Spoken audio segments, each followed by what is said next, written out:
Welcome to Rates and Barrels. It's Friday, January 3rd, 2025. Happy New Year, Eno. Welcome to the new season of Rates and Barrels. I count that. When you flip the calendar over, it's a new season. Even if it looks similar, sounds similar, a lot has happened since we last spoke. We had a mystery team swoop in and win the Corbin Burnes sweepstakes. So we'll talk about the fit for Corbin Burnes in Arizona. Teoscar Hernández is back with the Dodgers. We'll talk about the implications of that. The Nationals have stayed busy. They made a couple of small moves, but moves that will matter for some deeper leagues. And we've got a bunch of mailbag questions. One of our New Year's resolutions as a show is to dig into that mailbag a bit more often. So we're going to answer a bunch of questions from our mailbag over the course of the next hour or so. Eno, how was your New Year's? I saw your message on New Year's Day, a little bacon correction for the champagne the night before. Champagne is awful. It's so much sugar. It's so crazy. And yet I'm blaming that hangover on the one cup of champagne I had. It was just the one cup of champagne. Yeah, just the one cup of champagne, not the other beers I had. No. It's not the beer's fault. It's the champagne's fault. But we had a good time. We did a little bit of Marvel movie marathon. Had friends over with kids the same age as our kids, and our kids made it to midnight. They were very proud. They were very proud to make it. And of course, if they were going to make it to midnight, we had to. So the parents who were at 10 were already like, "Can we go to bed?" Yeah, I get the vibe now that I've lived out in California for a couple of years, had a couple of New Years out there, that you can pretty easily celebrate the other time zones, New Year's, and just call it a night very easily. Yes, there's a lot of that. It's a funny thing. I do think that in some ways the West Coast, maybe LA is a little bit different, but San Francisco, the closing time at the bars is 2. And so it's never been, and the trains don't go all night like they do in New York. So San Francisco doesn't quite have that same all night culture that some other cities do. Yeah, we get 2 o'clock here in Madison as well as the cutoff, which it's late enough for this town, I think. Yeah, that's right. There's some college students that are pushing it. Yeah, the college kids have their after parties. They're fine. They got a good supply back at the house. But let's dig into these moves. Corbin Burnes ends up in Arizona, 6 years, $210 million, does have an opt-out in there. And I didn't think about the Diamondbacks as a team that would make a splash like this. We know a ton of players live in Arizona in the offseason, so being close to home is appealing, but they're not always a team that spends at a level where they can go after players like this. They did do it, though, almost 10 years ago, back in December of 2015 with Zach Greinke. Greinke signed a 6-year, $206 million deal, same ownership group. And frankly, when you think about the Greinke deal back then and you compare the dollars to what Burnes just got, this actually feels a bit like a bargain, especially since it's a shorter deal. They did it to give Burnes an opt-out so he can leave partway through the deal if he wants to. But this looks like a pretty good fit all around. And one thing that really surprised me digging into Chase Field in recent years, the rolling 3-year park factor for home runs for left-handed hitters is a 76. It's tied for the worst ballpark in baseball with Kauffman Stadium for left-handed power. Now, there's some interesting stuff with Burnes' splits. He throws the cutter. Lefties haven't been doing a lot of damage against him from a power perspective, but I think when you factor in how a player might age, having that in your back pocket is a nice thing to have in your home park. So a lot to unpack here, but definitely a surprising outcome for me with Burnes landing in Arizona. Yeah, it has some shades of Greinke in that, we didn't think Greinke was going to Arizona either. So it's kind of one of those out of left field, and maybe, hopefully, turns out as good as the Greinke signing. I think that was one of the better big pitcher signings in recent memory. And one of the things that there's a couple of things that actually I think are parallels here. One is that both pitchers, Corbin Burnes and Zach Greinke, have a BABIP neutralizer, have a pitch that across baseball and specific to them has been shown to reduce balls in play, the efficacy of balls in play. For Greinke, that was the power change. And for Corbin Burnes, it's the cutter. Another thing that I think is underrated about Corbin Burnes that people don't realize is he's a bit of a tinkerer, a little bit like Greinke. He has a sweeper that he breaks out in September every year. And 1 year, he's just going to throw it all year, And I think that could be, he has reverse splits because his cutter is so good.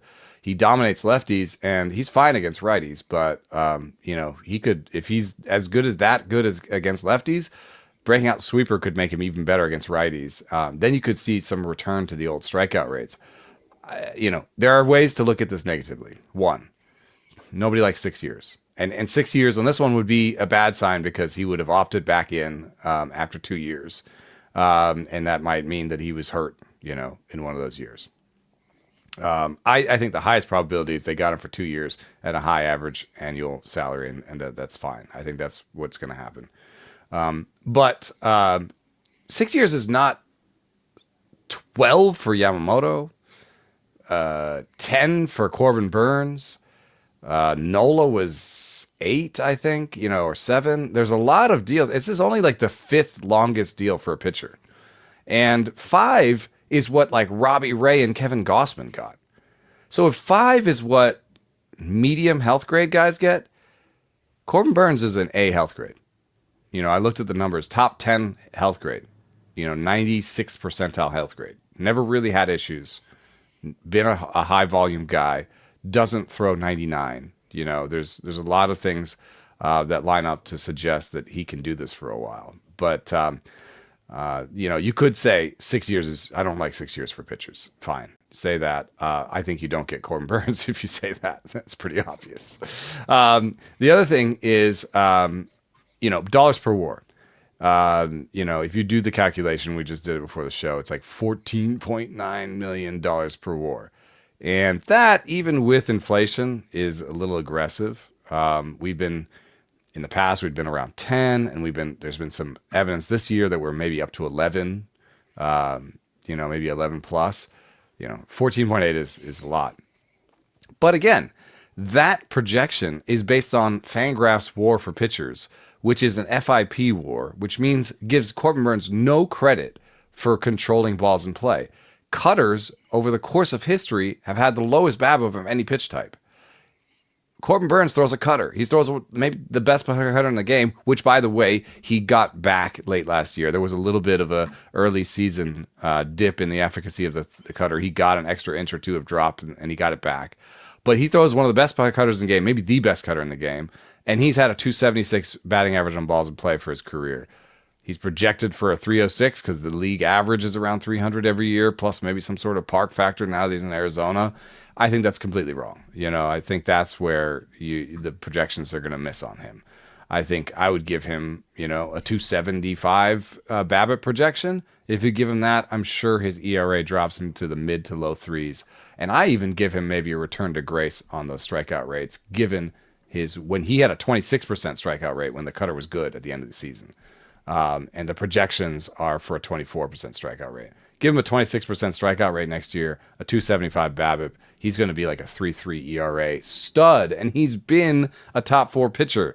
So if you look at things that are not sort of Fangraphs, WAR per dollar, all that stuff, and you just say, hey, who's been one of the best 4 or 5 pitchers in the big leagues the last 4 years? Corbin Burnes. Is this deal what you would expect a top 4 or 5 player to get? Actually, it's maybe a little bit lighter. Yeah, I think it's absolutely a fair long-term deal given all the circumstances. Yeah, we did see the K rate tick up with the use of the sweeper and the improvement of the cutter late in the year. I think it's really hard to look at a 371 ERA projection and a 123 whip projection for Burnes and fully buy into that. But I think the balls in play factor and the low strikeout rate help to explain a lot of that. So you're thinking like a 26 to 28% K rate for Burnes. I mean, maybe not elite of the elite for a starter, but still very good, especially when you factor in that workload. And given that the ballpark in Arizona for years hasn't been as hitter friendly as it was for basically the first half or so of its existence. Once they put the humidor in several years ago, that changed things a lot about how Chase Field has played. It's not the environment that it used to be that boosts offense. Yeah, and shout out to the Diamondbacks for, putting together a contender, improving the team upon last year's team, and not really, I don't think, putting themselves in any dire financial straits. There are 2 players that are under contract the longest are Burnes and Corbin Carroll. I will take that. and with the opt out, you don't even know if you've got him for 6 years, Corbin Burnes. And then, what happens next year is the Jordan Montgomery money drops out. Between Jordan Montgomery, Merrill Kelly, and Eugenio Suarez, you lose about $40 million next year. And then Gallen's gone too. That's $14 million this year, and Naylor's $12 million this year. So, those are good players, and you'll have to replace them. But the long-term, sort of balance sheets for the Diamondbacks are pretty clean. I mean, this is not a team, even with the bad contracts to Eduardo Rodriguez and Jordan Montgomery, which sort of seemed almost a little bit desperation following desperation, where they just sort of threw money at each of them in order to cobble together a rotation. As bad as that money may seem now, Rodriguez has 3 more years, 2 more years after this. And mutual option is not something that's going to happen. So 2 years of Rodriguez, that's not something that you can't overcome. And he may even come back and be a usable back-end pitcher. Definitely a possibility. They might even be +1 on starters right now too. So we'll see if they eat some money and move Jordan Montgomery to trade just to get something else back that helps them on the roster. There was a question in our Discord from Farnsworth about qualifying offers. Corbin Burnes was among the free agents this year that had a qualifying offer attached. And when a player with a qualifying offer signs the new team in free agency, the team that lost the player gets a compensatory draft pick. There are comp round A picks, which come after round 1 before round 2, and then comp round B picks, which come after the second round of the draft. So your comp round A picks are pick 30, 31 to 35, somewhere in that range typically. B's are more like the low 70s. The question from Farnsworth was just about whether teams might be overvaluing or even overthinking how they handle players who have that compensation attached, right? In the case of the Orioles, maybe being a little more comfortable letting Burnes sign a big deal somewhere else, or being reluctant to sign a player that has that compensation attached because they don't want to give up a draft pick, right? So what do you think about that as a general construct, and how valuations of those picks are handled, and even how players who get moved at the deadline bring back a certain value of player? How does this all kind of connect? Yeah, I mean, you could just be a strict sort of methodology guy and say, okay, as Craig Edwards did on Fangraphs in 2019, we can have a value on the draft pick. We can figure that out, methodologically, and do some research with our R&D department and have a number. And Craig Edwards said that those picks are worth sort of $8 to $9 million. And so you can say, if I'm signing a guy that's got a QO attached to him, I'm losing an extra $9 million, and I have to factor that in, right? If I'm doing the contract, now it'd be it's not just 210, it's actually 220, because there's that extra $10 million. Some teams will say, well, that value of that draft pick is, there are probabilities around it, right? It's not just $10 million. It's like a 5% probability of $100 million. Right. It's not, it's not just even dollars, right? Right. So, they might say, we can't give up that 5% chance of, a generational player, which can still happen to the back end of the first round. And I forget, what was Gunnar Henderson? Wasn't he a comp pick? Yeah, Gunnar Henderson, I think, was in that comp A range. Yeah, so we're not giving up a chance at Gunnar Henderson, even though that happens, once every 6 or 7 years or whatever. He's the first pick of round 2. He's a 42nd overall pick, but right in the same spot. Yeah, you could get him you could have gotten him with your comp pick. Yeah. And so that's why some teams won't do it. But I do think a team, some of the bigger teams are more comfortable saying, well, we are probabilistic thinkers, and the most probable outcome is that this pick is worth about $10 million. So, $9 million. So we'll just throw that into the calculation. And if we still like the deal with the $10 million accounted for, then we do the deal, It is something to think about, though, where we have all these models, and then we're talking about, deadline deals. And, there's I'm not trying to make fun of a specific group of or site or something, but there is a site that like creates like that has like baseball trade values, I think it's called, or something, and it's like it puts together like it looks at the surplus value of the pitcher, the player, and the surplus value of the prospects, and it rejects a lot of the deals as overpays. And I can run you through the math real quick. It makes total sense if you look at it this way. So let's look at the Yusei Kikuchi deal, right? And Yusei Kikuchi, if he's a QO, you give him a QO and he leaves, he gives you a draft pick that's worth $10 million. We just established that, right? So that's $10 million. What are our back-end prospects worth? Well, now Craig Edwards, the same guy who did this other one, did a thing about back-end prospects and what they're worth. And so he said a 45 plus, 45 on the scouting scale is like, a chance of being a regular, right? It's a major leaguer, yeah. It's a major leaguer. So 45 future value would be someone who's like sort of on the roster, but not a star, maybe not even a regular. You know, he's saying their average WAR for the position players is 1, right? That's the kind of player you're talking about, 1 WAR players. So the value of a prospect like that, oh, look at this, it's $8 million. It's almost the same as a comp pick. Well, Yusei Kikuchi didn't go for 1 player, right? And if you look at Jake Bloss, himself should have been worth the comp pick because he's a 50 on Fangraphs. And let's say, the Astros have him at 45 or the Blue Jays have him at 45. If you have a 45 plus pitcher, he's worth $6 million. You put Loporfito in there, who's a 45 position player, he's worth $6 million. Already, that is worth more than the comp pick, right? The system goes up, overpay, right? We've got the values, we added them up, overpay. The problem is, it's not a free market at the trade deadline. It's not like you have all the choice of all the free agents or all the choice of all the players. You have only the choice of the players on the bad teams that are willing to go. Like basically the rentals of the bad teams. So you're not even talking about 25% of the player pool. You're talking about maybe 10% of the player pool is available, maybe 5%, And on top of that, you have to beat the value of the QO. You can't just equal it, right? Or else the other team will say, well, whatever, we'll keep Kikuchi and take a pick, So that's why so many of these deals get rejected by that calculator, and yet the market keeps telling us, no, this is a fine deal.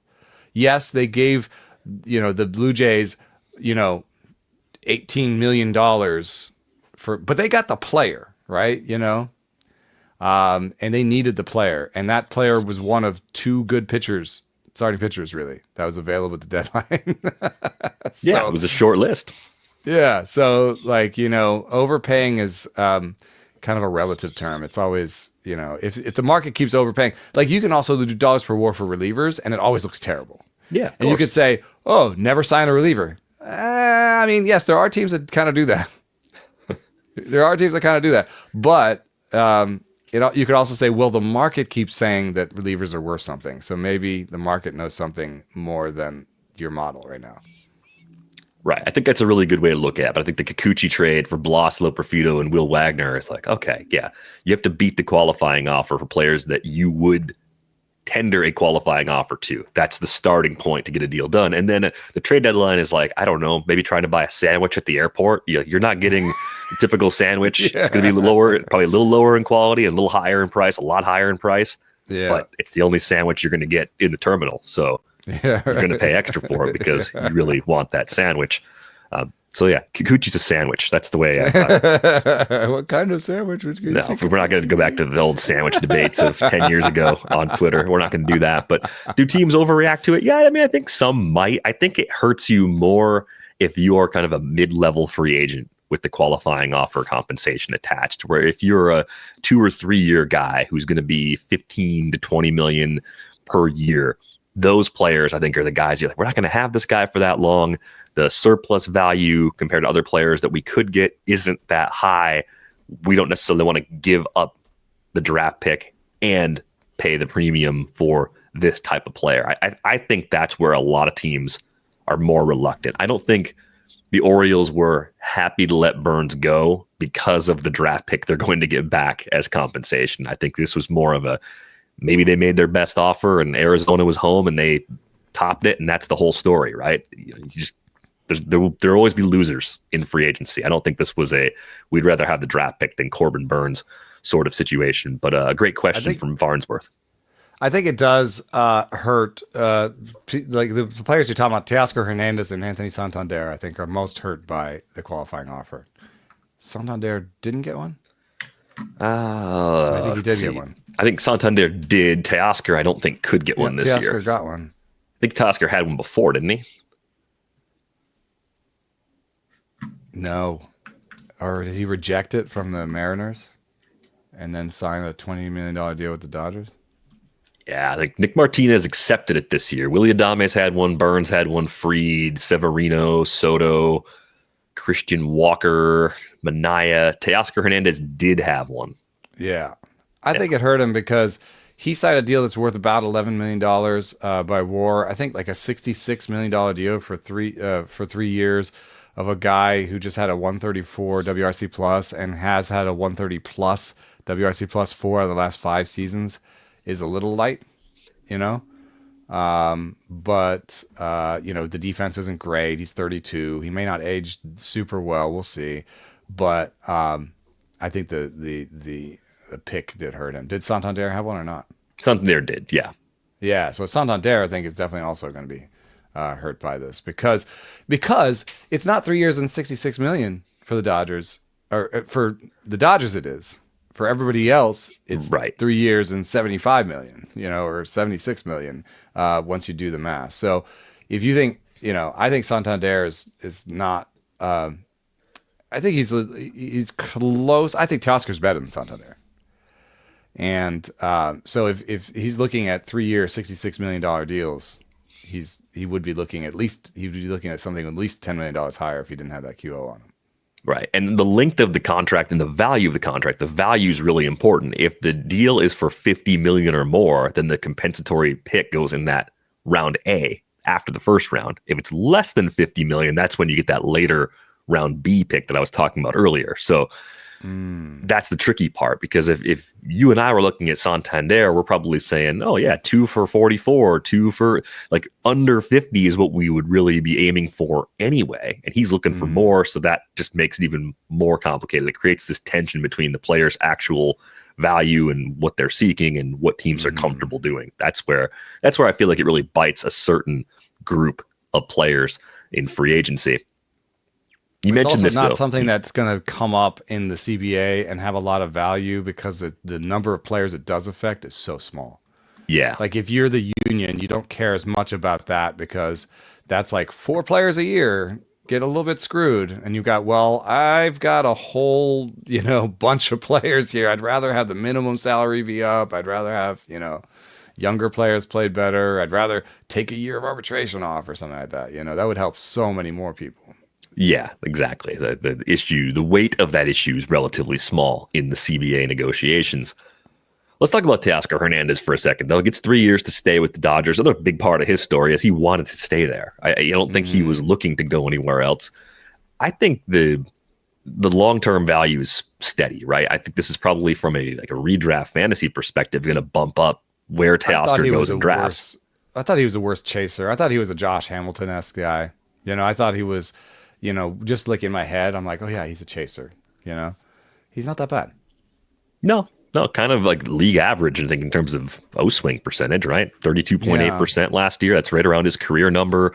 Does a lot of damage because he's always hit the ball very hard. He can run a little bit. Swings and miss a little bit. That's where I get, the K minus BB, which isn't something that matters the same for every player. It's not like pitching. And pitching K minus BB is like so powerful.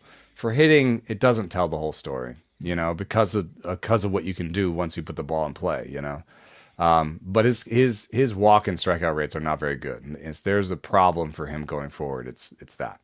Right. If he's nudging up into the low 30s in K rate in year one of this deal, then the end might be a little ugly. But if he can hold the plate skills that he showed during his first season with the Dodgers, then maybe only the very end of the deal is a little bit of a problem. I think he's going to be fine. I think the surprising thing for me is that we know Teoscar Hernández is not a great defender, plays in the corners. He makes things a lot more crowded on that depth chart because one of the early things the Dodgers did is they went out and got Michael Conforto in free agency. So you've got Conforto, you've got Teoscar back there. Ohtani's the DH. When he's not pitching, he's DHing all the time, right? So you've got a crowd in the corners and at DH now. And I think this really is the complete signal that I was looking for. They're serious about Mookie Betts playing on the dirt. Like this is the way this has to go now. And it's really unfortunate for my boy Andy Pages, who I had circled as somebody I was excited about this year. Pages has done a lot of good work with decent strikeout rates, really good walk rates in the minors that haven't ported over to the majors yet. Good top end exit velocities, good hard hit rates. I think he can be a really good player. I think he's way better than like an Outman. I don't think this is another sort of flash in the pan. And I still think that Pages might get a shot, but right now, with the way the depth charts are landing for him, they're handing him 250 plate appearances, which I can't necessarily argue with. I want to put Edman at short and Betts at second, but then Lux is a little bit better than a utility player, I think. And I'm doing all this to put Pages in center and thin out my outfield, which is fairly thin if Betts is on the dirt, right? So Pages looks like he's the fourth outfielder, and he's like a fourth outfielder, not like a fourth outfielder who plays almost like a third outfielder. He seems like he's been relegated to fourth outfielder status. He's going to need to wait he's going to be a big, free agency pickup in fantasy leagues in the middle of the season when somebody gets hurt. I mean, Michael Conforto hasn't gone over 500 plate appearances in a season since 2019. It's only a 1-year deal. I don't think it's the end of... He's a right-hander, so there's a natural platoon situation there for sure. You're right. I think that's going to be the main thing Pages does. It's disappointing if you were hoping he could carve out a near everyday role, for sure. He would be the clear loser. Some of these, before the two signings in tandem. Conforto, a lot of the batted ball stats are going in the right direction. I don't think it's a terrible signing. 17 was a little bit more than I think some people thought he would get, and it's $17 million for a guy who's projected for less than 2 WAR. But the nice thing with Conforto is under the hood, best sort of batted ball stats maybe of his career. If you kind of look at it as a whole, second best hard hit rate, and only second to his 194 plate appearance rookie season. So basically the best hard hit rate, basically the second best barrel rate, and the second best max EV kind of situation. So he looks like his shoulder is healthy, and maybe they push him even. Maybe he sees some left-handers. I don't know. Depends on how good he's hitting, I guess. They've got depth. That's the thing the Dodgers definitely have already with some of the moves they have made quickly this winter. I think if you were looking at Dalton Rushing as someone that was going to play a little bit more, he has to be the backup catcher now. He's not going to really get a lot of reps in the outfield with the way they are building this roster. It's so hard to break into these situations. And this is something that comes up sometimes with the Yankees and even the Dodgers, where people say, oh, how good they are developing players. And, we got a little bit of this from Philip Stringer in our interview at the winter meetings. Remember, he was talking about the Dodgers, and he's like, we pushed him to say who he'd sign, and he's like, well, it's kind of hard to sign someone who makes it on the Dodgers, right? And when you look at the Dodgers depth chart, you're like, oh man, what if I was a top prospect in the Dodgers organization right now? I'd just be like, God. Just blocked everywhere. The last top prospect that was coming up through the organization that is on this depth chart that might be a starter somewhere is Gavin Lux. He was untouchable in trades and all this stuff, and it's taken him this long, and I don't think he's even had a 2 WAR season yet. No, he's had one. Last year, the 2022 was a 2.7. So he's had 1 2 WAR season. He's never had more than 500 plate appearances with the Dodgers. So if you're like a Yankees or a Dodgers prospect, I feel like you're waiting for a trade. I think you're just in one of those spots where, because of the resources they have to fill holes and get upgrades on the big league roster, it's just a tougher path through, and you're almost more likely to be traded into a role than you are to earn one within the organization. And maybe that's the way it goes for Pages. Maybe he ends up getting an everyday role somewhere else. Still lots of winter to go, and maybe they want a bullpen upgrade or something else for that roster instead.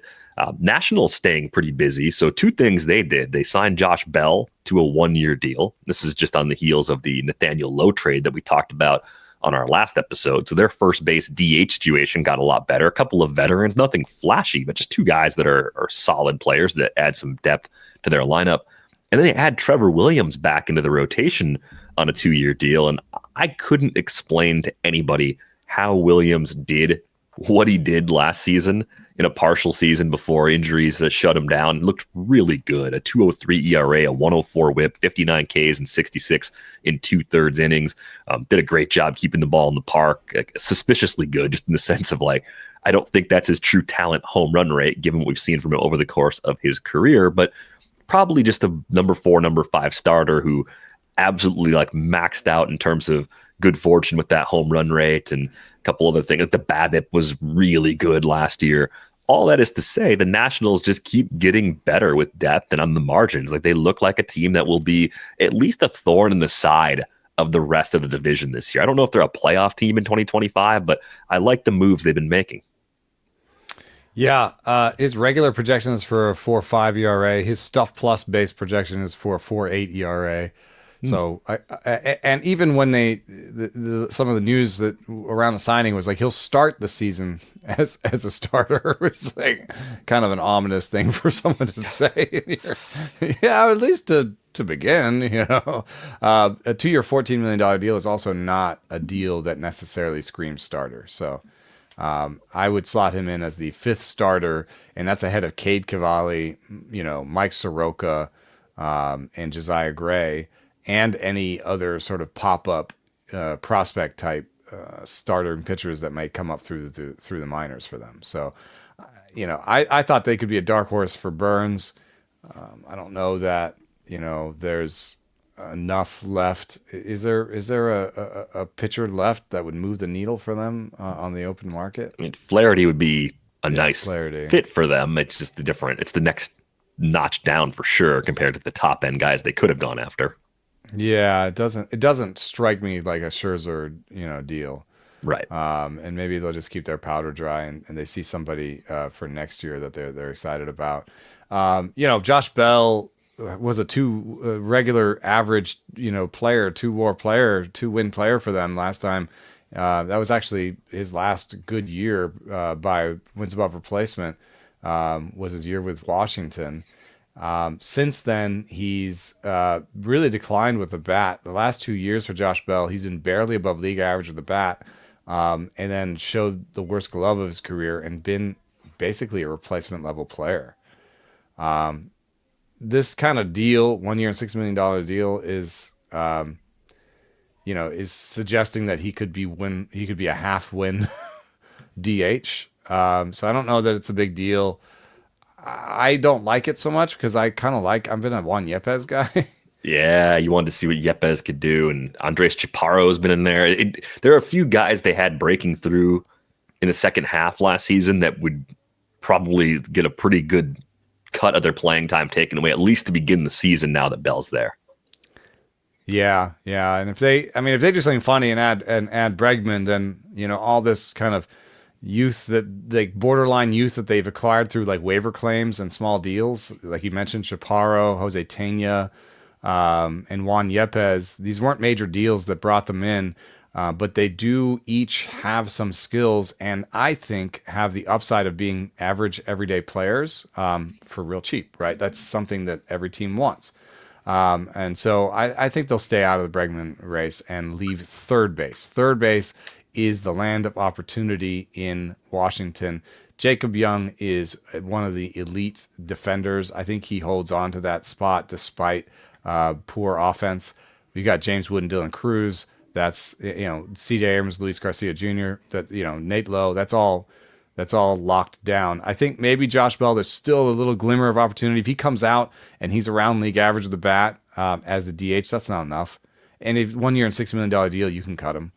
So there's some opportunity at DH still, but third base, between Tena, Chaparro, and, I don't know, House, Brady House, because I don't think Yepez can play third. Who do you like? I think I like Tena for the shorter term, at least. I mean, House, once he's ready, is probably the guy that's going to take over that spot. But Tena looked good last year. There was power, there was speed. That was at AAA Columbus.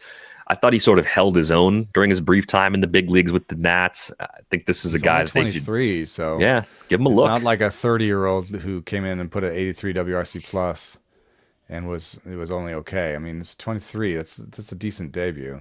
Yeah, it was just first real exposure to big league pitching, and stole some bases, had a little bit of pop. It wasn't flashy in terms of the line, but I wouldn't expect a 23-year-old to just come up and hit the ground running. He's not like a top 100 prospect, but he's definitely someone who has a much better path now with the Nats than he had when he was in Cleveland, where that infield is just it's always just a revolving door, kind of a mess trying to find a spot, trying to break through there. House is really weird, dude. What's weird about him? Well, so he's got like a 50 future value from Fangraphs, and Fangraphs is putting him with like 40% of the playing time at third base this year. And RotoWire has some news that Mark Zuckerman is saying that House could take over as a starting third base by the end of the year. So like, this is like one of those things where, draft and holds or dynasty leagues, we should be acquiring this guy, 21-year-old with opportunity. There's a place for him, 60 to 70 raw power by Fangraphs. I don't see it. I don't know where is that 60 to 70 raw power? It's not. I mean, maybe it's only in batting practice because, and to be fair to Fangraphs, they have 35 present, 60 future game power. So they're saying he's going to grow into it. But I don't know. I mean, I would like to see some more demonstrated power. He had a 125 ISO at AAA last year. Even for the year, which includes his AA, to 161 ISO. Now, in the major leagues, a 155 is about average for isolated slugging, which is slugging percentage minus batting average. And he's doing that in AAA, so he wouldn't be expected to even put up major league average power. We're talking about third base here. So he has to be a great defender. You know, for the minor leagues last year, he was a 91 WRC plus, so he was almost 10% worse than average. Now, you can give him some credit as a 21-year-old, but how much credit do you give him? I think that I like him the least this year. Maybe long-term there's more there, but this year, I think I might like Andres Chaparro. I just see the demonstrated power is better. And he's got a really nice, strikeout rate to power ratio. Like, I love when guys don't strike out much and show power. And I know he's probably the dark horse, especially because, Fangraphs puts him very low on that depth chart and gives him 42 plate appearances for the year. But I kind of think that might be wrong. I like Chaparro better than Lipscomb, who's ahead of him on that chart. I think Chaparro could be better this year than Brady House. And so I think it's Chaparro versus Tena for that third base situation. And I believe Tena has options and Chaparro might not. Tena has one option and Chaparro has three. Okay, so Chaparro might just get sent down and be depth. But there's something I like about him. That's a file for later name. I think I agree with you that Tena takes the job, but I wouldn't be surprised if Chaparro gets a shot at some point. Maybe if they release a Bell, Chaparro is the first guy up. I'm kind of pumped for the Nationals team preview once it rolls around, which isn't something I would have expected to say this time last year about the club. I think there's a lot more happening sooner with them. I thought Did you take James Wood in your draft that you're doing right now? Yeah, doing a draft and hold right now, and James Wood in the 4th round. Wow. Yeah, 15-teamer, so right around like the pick 55 range. Yeah, he's pretty exciting. I mean, he hits the ball super hard. Strikeout rate's a little bit high, but he was fast. He stole bases. If he lifts the ball at all, like, you could have a 30-20 season on your hands. Yeah, he kind of jumped off the page to me when I was looking. I mean, like, those are really good swing decisions for a guy that has a big strike zone making his big league debut. 22.9% O swing. Yeah. I think the concern I had, because some of the K rates in the minors were high, up over 30%. I thought, maybe he's just too much of a free swinger. I don't think that's James Wood at all. I think it's, in fact, he could benefit maybe from being more aggressive. Yeah, I agree with that. I think there's a lot of ways he can be good. I think they want to see him thrive, and they're just going to let him play every single day. So it was a little risky in round 4, but that's kind of like a pocket where I've been too cautious with either breakthrough prospects that are coming up, or guys that debuted and been skeptical in the past. And sometimes those guys turn into first and second rounders right before our eyes. I think that's a possibility for Wood. You know, with the playing time floor that he's got, I think the worst case scenario is you get a guy who hits 220, struggles. I mean, it's possible they send him down, but this strikes me a little bit more like the Ellie situation, where it's like, why would the Nationals send James Wood down? I mean, it'd have to be really bad. That's sort of like a Cardinals thing with Jordan Walker, but the Cardinals were trying to be good. And so it was like annoying to have Jordan Walker be up there and be struggling, right? I mean, the Nationals will be like, okay, well, we're going to be a 500 team this year. We're building towards something. We don't have to be great this year. And so we're going to let you play all year. And if it ends up being a year where you hit 220 with 22 homers and 18 steals, that's not going to be far off of fourth round talent. I mean, like, I think the worst case scenario is you get like a $7 player. Yeah, that could happen, but he broke AAA. James Wood crushed AAA. I mean, he was a 30-30 pace in 52 games, 76% better than league average, with nearly a 60% hard hit rate, which is just absurd. I don't think there was anything he was going to learn staying there. I don't think there's anything he really learned going back there. Yeah, exactly. So that's kind of why I was like, all right, let's see where this goes. Let's see if he can lift the ball more consistently. And even if he doesn't, it could be 18 to 20 homers right now with the 30 steals that you mentioned. Like, that's absolutely possible. He didn't even hurt us in batting average when he debuted. A 264, 354, 427 debut for a 21-year-old that had some strikeout concerns. That's a great debut. So yeah, I was pretty excited to take him in the fourth round. We'll talk a lot about our draft and holds. We're in on the clock season again. It's back. I know you bought a 3-pack, right? You jumped right back in. Yeah, I'm going to. I can't figure out how to buy a 3-pack. Oh, okay. There's something about the sign up process that makes me want to pick. It's like forcing me to pick a draft time. No, you're probably using an old browser or something. Maybe I'm gonna have to figure this out. I feel like an old man, but I'm gonna dive in right now. I think this is the time to as we start preparing for the positional previews and all the stuff that we're going to be doing here at Rates and Barrels. I need to be means testing my actual opinions. Yeah, we get about 2 weeks before the position previews begin. A couple other small news items. I'm going to fly through these. Tell me if any of these matter. We've got Josh Rojas landing with the White Sox. Maybe a lot of playing time there. A Matt Mervis-Brujan swap. Brujan is a Cub now. Mervis is a Marlin, and a possible 6-man rotation in Boston. Do any of those things matter to you? A little bit everywhere. I mean, you know, when you're playing these deeper leagues, you like, especially Rojas with multiple eligibilities. He should be able to give you second base and third base in most leagues, in some leagues outfielder as well. When you get somebody that can give you a couple positions, and looks like he has an everyday job, that he becomes really valuable in draft and holds, where you just need to have your backup on your roster. And, you know, I think that, you know, that could be what Rojas goes into, but I just don't like depending on a 30-year-old who has kind of lost his, like, hasn't been a regular for 2 years, to go to a rebuilding team and then become a regular again. I think it's much more likely that he's like their opening day third baseman, and then by a month in, somebody else has taken it from him. And I don't know if Miguel Vargas has the glove. We've seen some really bad glove from him, plus some really bad play in general, which has sort of surprised me.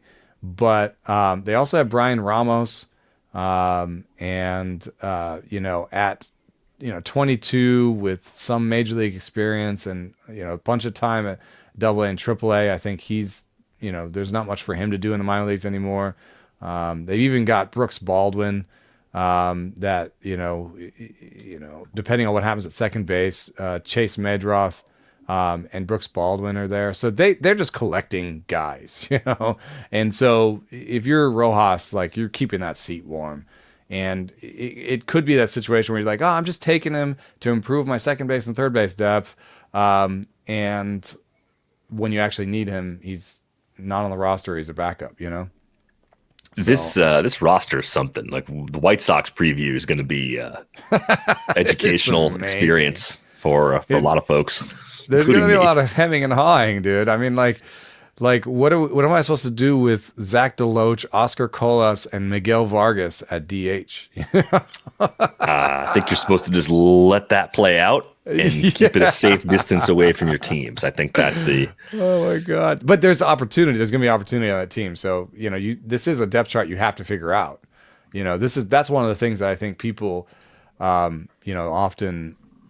One of the easiest mistakes of an early fantasy player is to say, well, the White Sox are bad. I don't need to, worry too much about them. They don't have any good players. Well, that means there's opportunity, and somebody's going to take that opportunity, and somebody's going to be really cheap.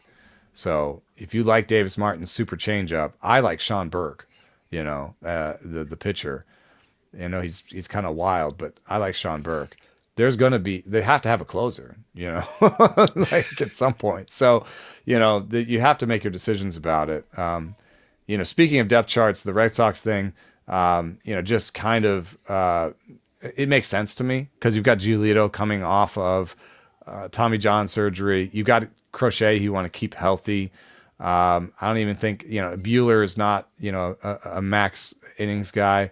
And you do have decent depth now that you've signed Walker Buehler and you have Giolito coming back. You've got Bayo, Houck, and Cutter Crawford who kind of cut their teeth last year and proved that they were major league pitchers, right? And so, you've got 6 good pitchers. And you even have 7, 8, and 9 with, Fitz and Criswell and Sandoval when he comes back. So you actually created enough depth for yourself where you can do this and it'll keep people healthy. Now, it will cost you some top-end starts from Crochet, but I don't think you would go into the season saying, we're going to get, 32 starts from Garrett Crochet this year, So if you already put that out, then you kind of want to keep him healthy. You want to keep everybody healthy. You want to limit their, I think there's a little bit of a Dodgers model happening here. Where they want some top end guys, they want some depth guys. They're trying as hard as they can to develop these guys in the minor leagues, so they always have a replacement. And they are focusing more of their money on offense and just enough money at bullpen to be good. I mean, this is I think an underrated team. This is a team that's going in the right direction.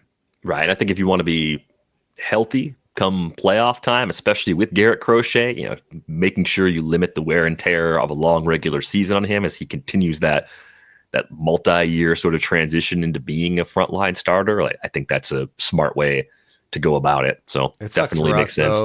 Because it's very unlikely you'll get a 2-start week out of a Red Sox pitcher. That means also they're going to play some shenanigans where they have a guy announced. And then, we're actually going to push Giolito, and it's Criswell, pop-up start, and you've put Giolito in your lineup for the week, So there's going to be some annoying factors there, but that level of annoyance is sort of average around the league these days. I mean, just hoping that your starter makes the start is definitely something that happens, especially in September. I don't know how many times we're like, do we put him in the lineup? Like, do we think he'll actually make that start? Especially with 2 starters on in certain situations, you're like, I don't think I think by the time the second start rolls around, they'll have some reason to, sit him or somebody else's, whatever is happening. So, it's annoying, but it's only a sort of regular annoyance. And then with the Marlins, they've got a type. They're doing a little bit of an A's type thing where they are getting guys who are quad A sluggers. That have good projections. So if you talk about kind of oldish quad A sluggers, Griffin Conine, 27 years old, has been better, like 15% better than league average in AAA the last couple of years. Kyle Stowers is 27 years old, has been, what has he been? 118, 136 WRC plus at AAA the last couple of seasons.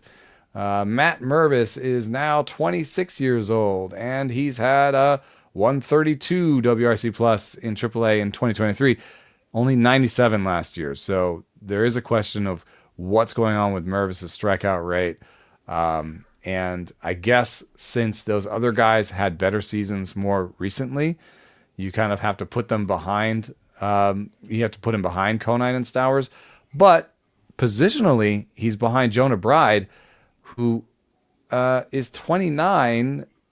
He had a decent season last year, but I don't really believe in him. He does not have the power of a first baseman in terms of the batted ball stats. He did hit 11 homers in half a season last year, but he kind of strikes me as a stopgap first baseman. So if Mervis maybe starts in the minor leagues, he could take this job from Jonah Bride pretty easily, in my opinion. Yeah, it's another one of those depth charts. Plenty of opportunity in Miami. As is often the case, we had some mailbag questions that are related to some of the topics we've talked about on today's show, though. Daniel wanted to know, under the radar first baseman, there's another guy in Miami, Agustin Ramirez. He's listed as a catcher too, but I think he could be one of those everyday guys that actually does both. You know, it's crowded, but it's not necessarily blocked the way that a good depth chart is. So what do you think about Ramirez as someone that could find a lot of playing time in Miami this year? Yeah, he's really interesting. I mean, 23 years old, and as a catcher, you say, oh, you know, maybe he won't make it. He's a part of the Jazz Chisholm return. Maybe he won't make it right away. Like maybe it'll take a long time, but he's been playing in the minor leagues for a long time, you know, 2019 rookie ball. So he's got lots of experience catching. And last year in a full season in the minor leagues, he had 25 homers with a 19% strikeout rate. 113 max EV basically. Like 130 WRC plus, so 30% better than league average. He's ready to go. And Nick Fortes is somebody who's had great bat speed metrics, but has never really turned it into anything. He seems like he has a real hard time sort of squaring it up. His bat swings fast, but doesn't produce much noise. And we're 932 plate appearances into Nick Fortes being a really bad hitter. So at some point, the bat speed doesn't matter as much, and you're just like, I don't know, it's not working. The other guy's Liam Hicks, who's 25, 35 future value prospect by Fangraphs. So there's some opportunity behind the plate. I don't think he'll start the season with a team because you've got at first base, you've got Jonah Bride, Matt Mervis, David De Los Santos, who hits the ball super hard. You still have Grant Powley. They even picked up the Wagaman, who was on the Angels last year, Eric Wagaman. So they've got so many people to run through that if you've got options, this is going to turn into a little bit of a Rays situation where if you've got options, you're more likely to be in the minors because they're trying to acquire talent. And if you don't have options, the best way to see if they have acquired something is to play you in the major leagues until you prove that you're no good. Then they release you and go back to the minor league guys. So Ramirez, because he has options, will probably be in the minor leagues to start the season at least. Yeah, probably a little more of a second half play, I think, for the Marlins as they sort through some of those options. Pavin Smith was the other name that was mentioned in Daniel's email. I think with Josh Naylor being acquired from the Guardians, you could see the Diamondbacks using Naylor more as the primary DH. I think it's sort of a question of how they want to align their defense. Do they want to play Carroll, Thomas, and McCarthy all at once, and then use Lourdes Gurriel as the DH, or do they want to put Gurriel in the outfield, sit one of McCarthy or Thomas, and then use Naylor as the DH and possibly play Pavin Smith? Smith did take some steps forward with the underlying metrics last year, but I wondered how much of his success was just being used in sort of an optimal platoon sort of way. Yeah, I do like Pavin Smith. I think Spencer Horwitz is going to get a good shot. I don't know how deep to go with questions like this. Spencer Horwitz is somebody that has a top 10 WRC plus projection. And might be projected for low playing time, 472 plate appearances in Pittsburgh. If he does have a 119 WRC plus, Pittsburgh will play him every day. I think that's someone that's interesting. Down lower, I think Luke Raley gets too much crap, but in weekly leagues, I get it a little bit because he's going to sit against most lefties. But he's got a 111 WRC plus projection, plus 19 homers and 9 stolen bases for Raley. If it has to be deeper than that, yes, then I start to like Pavin Smith. I want to know where Ty France ends up. I want to circle that Washington depth chart, kind of go through some of those players. Juan Yepes still has a 104 WRC plus projection, which is I think better than Josh Bell's. It's about the same as Josh Bell's. So does Luke and Baker get a chance in St. Louis? Those are the names that I'm kind of circling. Yeah, I keep wondering too, could this be the year Tyler Soderstrom puts it all together for the A's? Like, I think he's been an up and down guy to the first 2 seasons, but there's a lot to like there from a prospect perspective. He's done really well at AAA, especially this past season. It was only 33 games in Las Vegas, but 279, 385, 607 line. He popped 10 homers in those 33 games.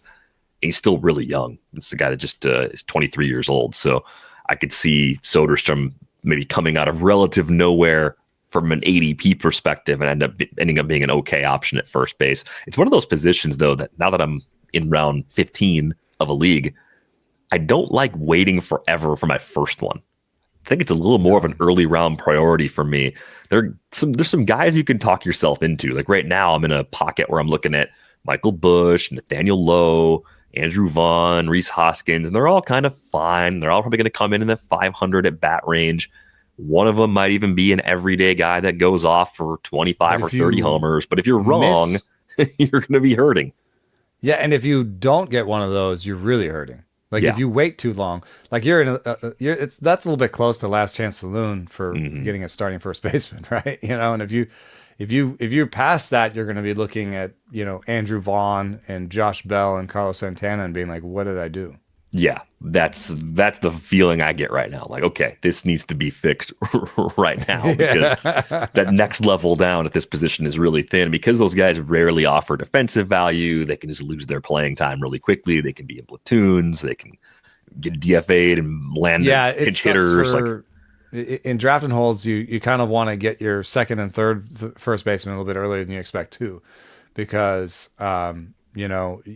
there are too many guys that won't play all week, and you don't want to end up with, DJ LeMahieu is your third first baseman. Would you? I don't think so. I don't think he's an everyday player this year.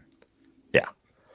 We got a bunch of other mailbag questions we're going to get to in the weeks ahead. So keep on sending those in. You can send those in via Discord. You can send them email, ratesandbarrels@gmail.com. That's a little spammy these days. So the Discord's actually a little easier, but the spammy Gmail option will absolutely work if you want to go that route. You can find us on Bluesky. Eno's at enosaris.bsky.social. I am DVR.bsky.social. I got to get in there. Yeah, you got to get back in there. I mean, it's the holiday break, so we're off the holiday break. We'll be in there a lot more. Be sure to join using the link in the show description if you haven't done that already. That's going to do it for this episode of Rates and Barrels. We're back with you next week. Thanks for listening.